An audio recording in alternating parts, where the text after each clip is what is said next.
ஏன் தெரியுமா? வெள்ளை சர்க்கரை என்பது விஷம். பாருங்க, வெள்ளை சர்க்கரை வாங்கவே கூடாது. அச்சு வெல்லம், உருண்டை வெல்லம், பனங்கருப்பட்டி, பஞ்சாமிர்தம், தேனு, சப்பாட்டா பழம் இதெல்லாம் சாப்பிடுங்க, நல்லது. வெள்ளை சர்க்கரை கெட்டது. சர்க்கரை நோயாளிகளுக்கு வெள்ளை சர்க்கரை சாப்பிட்டா வியாதி வந்துடும் முதல்ல சொன்னாங்க. அது மாறி போய் சர்க்கரை நோயாளிகள் இனிப்பு சாப்பிட்டா அப்படின்னு மாத்தி விட்டாங்க. வெள்ளை சர்க்கரை எப்படி தெரியுமா தயாரிக்கிறாங்க? முதல்ல சர்க்கரை தயாரிக்கிறதா சொல்லி கொடுத்துறேன், புரிஞ்சுக்குங்க. இந்த கரும்பு இருக்கு இல்லையா, கரும்ப ஜூஸ் போட்டு, கரும்பு ஜூஸ் ரோட்ல விற்கிறாங்க இல்லையா, அதுதாங்க சர்க்கரை. இந்த கரும்பு ஜூஸ் எடுத்து என்ன பண்ணுவாங்கன்னா ஒரு குண்டால கொட்டி எரிப்பாங்க.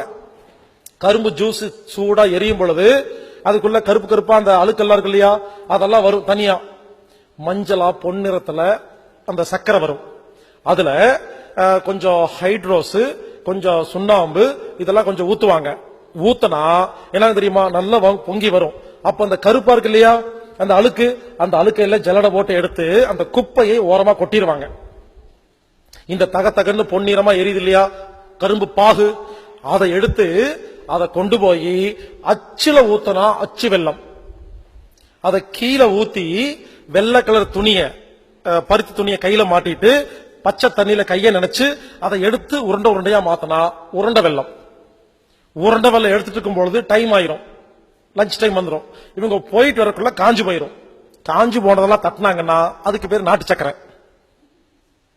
இதே பனம் மரத்துல வர அந்த பால் எடுத்து அதுல தேங்காய் எண்ணெய் ஊத்தினா பனம் கருப்பட்டி. புரிஞ்சுக்குங்க, இப்படிதான் சுகர் தயாரிக்கிறாங்க. சோ பனங்கருப்பட்டி தான் இருக்கிறதுலயே ரொம்ப ரொம்ப ரொம்ப நல்லது. அடுத்தது அச்சு வெல்லம், உருண்டை வெல்லம், நாட்டு சக்கரை. இந்த நாட்டு சக்கரை ஏன் தெரியுமா கருப்பு அசிங்கமா இருக்குது?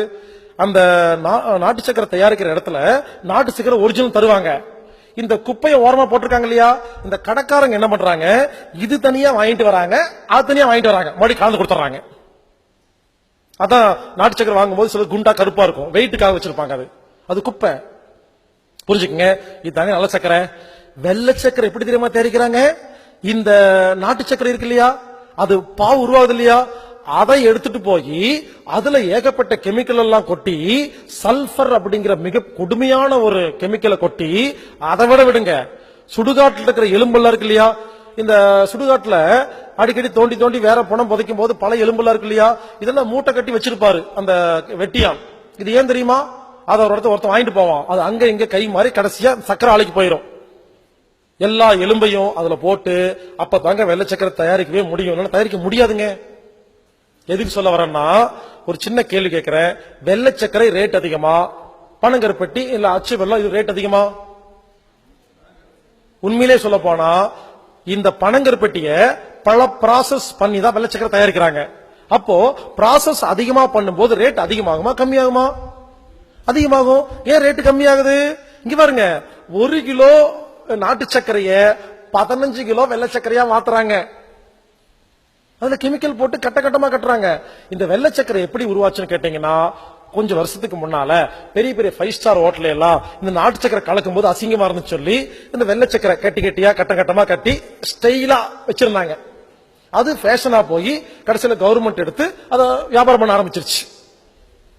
புரிஞ்சுக்குங்க, வெள்ளை சக்கரை வாங்காதீங்க, வீட்டுல வெள்ளை சக்கரையே வச்சுக்காதீங்க.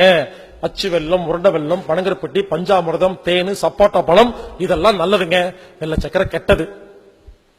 எதுக்கு சொல்ல வந்தோன்னு பாருங்க.